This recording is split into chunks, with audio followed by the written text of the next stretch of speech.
Sir shock తర్వాత మిరపకాయకు ఒక 5 సంవత్సరాలు పట్టింది, గ్యాప్ వచ్చింది మధ్యలో. తర్వాత గద్దలకొండ గణేష్ దగ్గర అక్కడి నుంచి మిస్టర్ పద్యం రావడానికి మళ్ళీ ఇంకో 5 సంవత్సరాలు పట్టింది. మధ్యలో పవన్ కళ్యాణ్ గారిది ఉన్న 1 వీక్ నాకు తెలిసి 1 మంత్ జరుగుతుంది. ఏంటి సార్ ఈ గ్యాప్?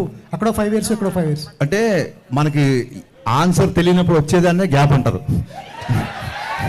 దానికి ఆన్సర్ లేదు. సో పాండమిక్లో సహజంగానే అందరితో పాటు నాకు కొంచెం టైం పోయింది.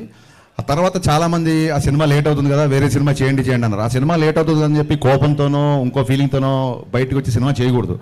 ఎప్పుడైతే మనం ఈ సినిమా బాగా తీయగలుగుతాం అన్నప్పుడే బయటకు వచ్చి సినిమా చేయాలి.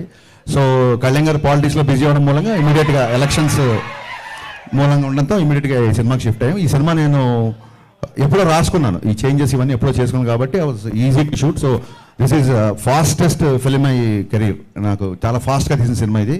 దీనికి 1 and only రీజన్ మా ప్రొడ్యూసర్ విశ్వప్రసాద్ గారు. ఏ రోజు కూడా 78 రోజులు షూటింగ్లో ఏ రోజు కూడా షూటింగ్ ఆగకుండా అంత ఫాస్ట్గా ఫినిష్ చేసామంటే మేము అడిగిందే కాదు, మేము అడిగిన దానికంటే కూడా ఎక్కువ ఇచ్చారు విశ్వ గారు. అందుకే ఇంత ఫాస్ట్గా సినిమా చేశారు. హరీష్ గారు, మీరు రవితేజ గారు, అమితాబ్ బచ్చన్ గారు ఫ్యాన్స్ అనే ఈ టైటిల్ పెట్టారా, లేకపోతే రిలవెంట్ ఉంటుంది ఆ స్టోరీకి ఏదైనా?